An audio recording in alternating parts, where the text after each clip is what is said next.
All right, we have lights. Let's see here. So this is actually the lighting kit. This is the same one that I used on the 87. You know, the blue Jeep we used to have, Lindsay? These things absolutely light up the night. So these old headlights just don't cut it. They're just not very bright. Okay, this is what's in here now, and I'm going to do the upgrade.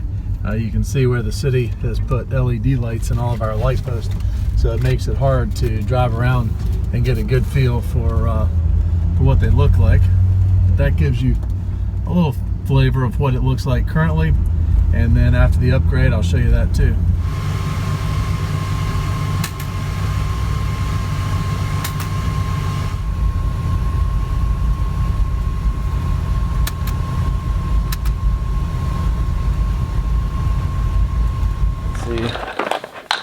These are the ballast. Okay. And then this is the wiring harness. These are your actual bulbs. Show what that looks like. You see that? So that's your bulb. And the key when you put it into the lens is you actually want the light to reflect up so that your beams shoot down. If you install it this way, you're going to shoot your light way up into the air and it's not going to shine on the ground, but it reflects. So the light shoots out upwards, it hits the reflector and then shoots out onto the ground. So you got to make sure they go light up into the lens. And the lens are so much smaller than these though. Well, so this is actually what's going to be is on the inside of those. We're not going to use those, but that is what's in this big box right here is the housing. See the lens right there? So this is a housing. So there's a light that's inside. There's a bulb inside there, that's right. But this is just like the thing that makes it That's shine. right. So inside of that is a bulb that looks like this. See?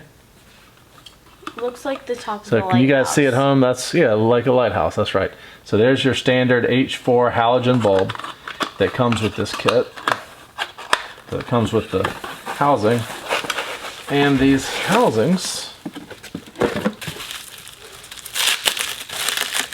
okay, so now we look and see how the writing, you look at the writing and see how you can read it. So you know when you take this off, it's a little housing protector. Pinch these together. And like I said, it's been a couple years since I've done this, but it comes right back to you. And then this comes out. Again, check your writing.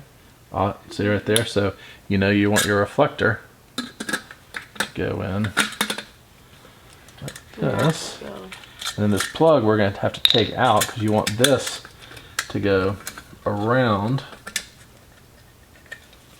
on the outside. And it locks in. And then squeeze it and lock it in. There. Those two. There we go. So there's one, there's two. So let's see if we can get that on camera. So these just pinch out and then they pinch right back in. And now your bulb is nice and secure. There you go. And then this plugs into all your ballast and your harness. You wire it to the battery and you wire it to your relays, which you mount your relay. There's a couple places you can mount them. You can mount them depending on where you run your wires. You can mount them actually, you know, back in here you have your horns. Over here you have for the AC. Mounting them right on that wall back there is not a bad idea. On either side you've got some of that surface there. It's a good place to mount your harness and your ballast and everything. So we got that.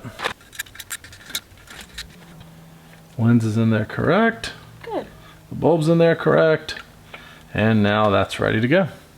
High five. Cool. Last night with Lindsay's help we took the grill off. We got the headlights started. We looked through the kit. And this morning we are going to swap out the headlights with our new bulbs and our HID kit. You look right back there, you see that plug? That's all we got to unplug is that right there. Look at how dirty that is. It's been quite a while since those bulbs were, or lenses were replaced. That is some caked on mess. So what we're doing, we just got the bulb out. You can see here, we're gonna take out this back plate here. These are your adjusters. Here, over here, and right down here, there's a spring. Better yet, we're gonna just take this whole housing out. But that's how you adjust the angle of your lens right there. Get you a close-up of that. So when you're going to adjust your headlamps, tighten or loosen this one, tighten or loosen that one, and you'll be able to adjust the angle of your lights. When you get the HID, you want to make sure that it's not pointed too far up, because if it's pointed too far up, you're going to be blinding oncoming traffic. The other thing you want to be really careful of is right on here, these are plastic. So you're dealing with 30-year-old plastic, and they are very brittle and very prone to breaking. So we're going to be extra careful with that. All right, I'm going to change my own standards. You know, I keep talking about I like to do things by hand. This thing was dirt cheap on Amazon. Definitely get one if you don't have one.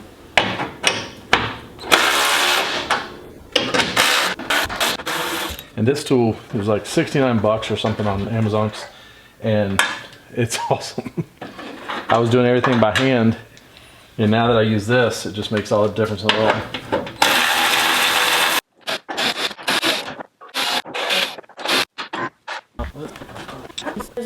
Screws out on the bottom, and then we'll take them out on the top. And while you do that, I'll take them out. Remember, lefty loosey.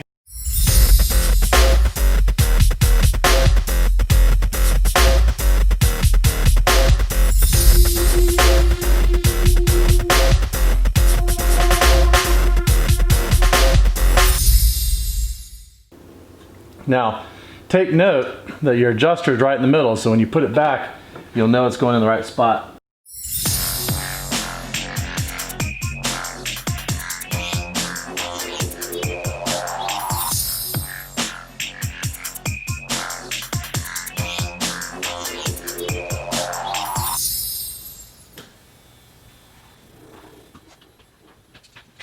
All right, we have lights.